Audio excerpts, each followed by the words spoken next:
मैं आज का जो दिन है ये भगवान परशुराम का जो हम जयंती मनाते हैं, जन्मदिन मनाते हैं, मैं इसको समाज के लेखे जोखे का दिन मानता हूं। इस दिन हम पता करते हैं, समझने की कोशिश करते हैं कि हम किस हाल में जी रहे हैं, हम कहां खड़े हैं, हमारी हैसियत क्या है, हमारी औकात क्या है, हमारी पोजीशन क्या है। तो मेरी जो सोच है भाई, आज के दिन हम सभी तरह से पिछड़े हुए हैं, हर तरह से, पॉलिटिकली,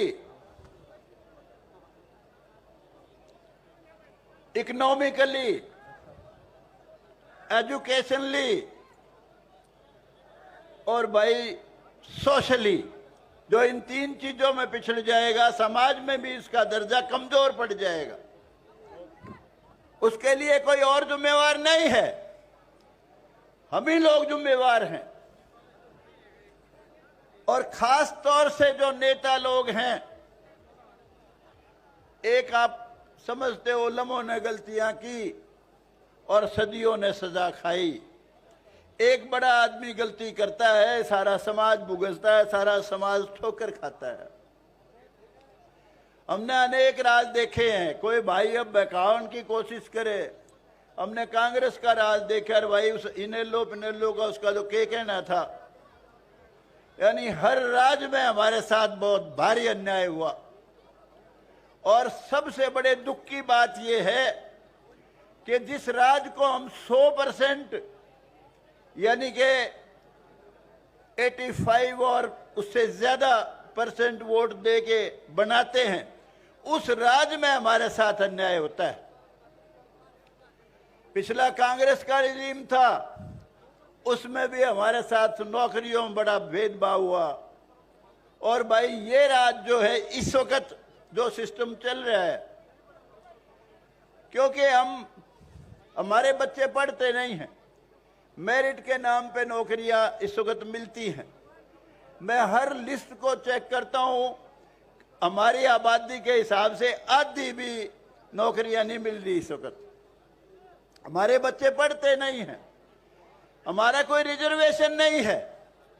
एक बार रिजर्वेशन करवाया था हुड्डा साहब के राज में, विनोद शर्मा ने।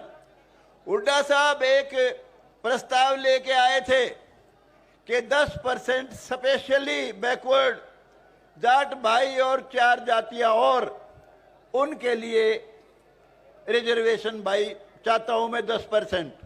उसके फौरन बाद विनोद शर्मा उठा, उसने कहा हमारे को भी 10% चाहिए, ब्राह्मण, बनिया, पंजाबी, राजपूत। और उसने, हुड्डा साहब ने ये बात मान ली। और उसके अलावा उसका बहुत बड़ा योगदान, ड्योलीदार, भोंडीदार, पता नहीं कौन कौन से दार, मुकर्रीदार, यानी जितनी भी प्रकार की डोनेशन है, जमीनों के डोनेशन, घर की जमीनों के डोनेशन, उन सब के लिए कानून विनोद शर्मा ने बनाया था। हुड्डा साहब के रिज्यूम में हुड्डा साहब ने बनाया था, लेकिन विनोद शर्मा के कहने से। वो जो कानून बनाया उसमें बड़ी भारी कमी रहेगी भाई। एक तो उसमें हुड्डा साहब के समय में जो कानून बना कि 20 साल से पहले जिनके पास जमीन डोनेशन हुआ, जो भी कुछ डोनेट हुआ, सिर्फ उस पे लागू होगा ये बड़ी जबरदस्त कमी थी। एक दूसरी, इस राज में जो घोर अन्याय हुआ वो ये कि जो निजी डोनेशन के अलावा जो जमीन दान कर रखी थी किसी की पंचायत की या किसी कॉमन लैंड की, यूं उस पे लागू नहीं होगा, ये बड़ा भारी जुल्म था। ये मामला मैंने उठाया था विधानसभा में। और भाई ये जो उसका कुछ नहीं बना, हमने आवाज जरूर उठाई लेकिन बना कुछ नहीं। हमने ये भी कहा था भाई EWS हमारे किसी काम का नहीं है। इकोनॉमिकली वीकर सेक्शन के लिए जो रिजर्वेशन है वो हमारे किसी काम का नहीं है। हमारे को रिजर्वेशन चाहिए, वही रिजर्वेशन 10% ईबीजी जीसी की, इकोनॉमिकली बैकवर्ड जनरल की, और भाई हमारे जाट भाइयों को दे दो 10%। हमारे को कोई इतराज नहीं है रिजर्वेशन 10%। और जब से वो रिजर्वेशन खत्म हुआ, हमारा भाई नौकरियों में से तो नाम ही मिट गया। हालात आज ये हैं, 23 जिले हैं, 23 जिलों में हमारा एक भी एसपी नहीं लगा हुआ, सुपरिंटेंडेंट पुलिस एक भी। 23 जिलों में डीसी सिर्फ एक लगा हुआ है, वो भी सिर्फ 2 हल्का का, पंचकूला और कालका का, यानी पंचकूला जिले का। किसी भी चज की यूनिवर्सिटी का वाइस चांसलर नहीं है हमारा। मैंने खट्टर साहब को कहा था, मगा ब्राह्मण तेरे खिलाफ चल पड़ा खट्टर साहब, और मैंने कहा जाट तो देख तेरे हक में कभी आ नहीं सकते, मगर ये अगर खिलाफ हो गए तो सत्यानाश कर देंगे, कुछ भी नहीं छोड़ेंगे। मैंने कहा था, मैं कहा वक्त रहते संभाल। फिर मैंने पिरावर का मामला उठाया, मैं कहा ये तो बात ही कुछ नहीं है, आप बताओ इसका समाधान करोगे कि नहीं।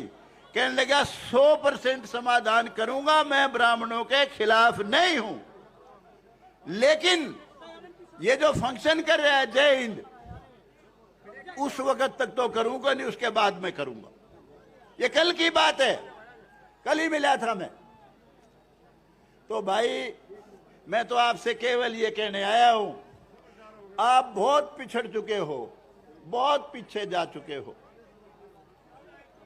बच्चों को पढ़ाओ खूब, जमीन नहीं है, जायदाद नहीं है, कारोबार नहीं है, जमीन तो रबड़ नहीं है, जमीन कहीं से आएगी नहीं आपके पास, लेकिन भाई कारोबार करो। ये पंजाबी है, बाणिये है, अग्रवाल भाई, एक भी छोरा मेरे द्वारा नौकरी खातर नहीं आया। रेडी ला लो, छोटी दुकान कर लो, लेकिन कभी नहीं आते महाराड़े 9,000 की डिग्गी की नौकरी खातर।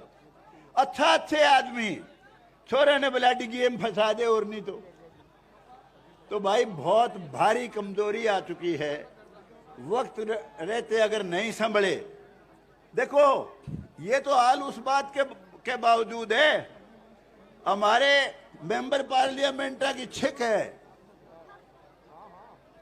3 मेंबर पार्लियामेंट तो हमारे गौड़ ब्राह्मण है, जिसमें एक एमपी अरविंद शर्मा आपके पास बैठा है, एक हमारा भाई लवे लगता है रामचंद्र जांगड़ा, और इसके बावजूद ना सेंटर में आपको कोई पूछता, कतई सेंटर की राज में कोई सिर नहीं है, जुल्म की बात है। और भाई स्टेट की राज में भी कोई सिर नहीं है, मामूली सा भी। इसलिए भाई अगर आप राज में सिर करना चाहते हो, पॉलिटिकल पार्टी की सुन लो। अब इस वक्त जो मेन पार्टियां हैं, बीजेपी, कांग्रेस पार्टी, किसी भी इन पार्टियां में आपको कोई टिकट दिवानियां नहीं है। मजबूरी में बेशक दे दो, फंस जा।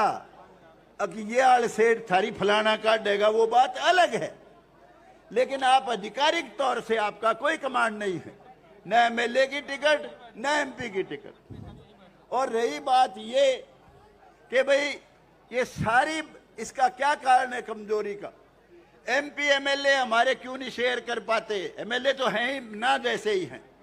एक आध दो भाई बने, वो किसी का सारे लाख बने। हमारा कोई नेता डिलिमिटेशन जब होता है उसकी तरफ ध्यान नहीं देता। मैंने सुप्रीम कोर्ट तक केस करा था, लेकिन सारे केस सुप्रीम कोर्ट ने टर्न डाउन कर दिए। कहने लगा कि ये जो डिलिमिटेशन का प्रोसेस है ये पूरा ही नहीं हो सकता अगर हम केस सुनने लगे तो।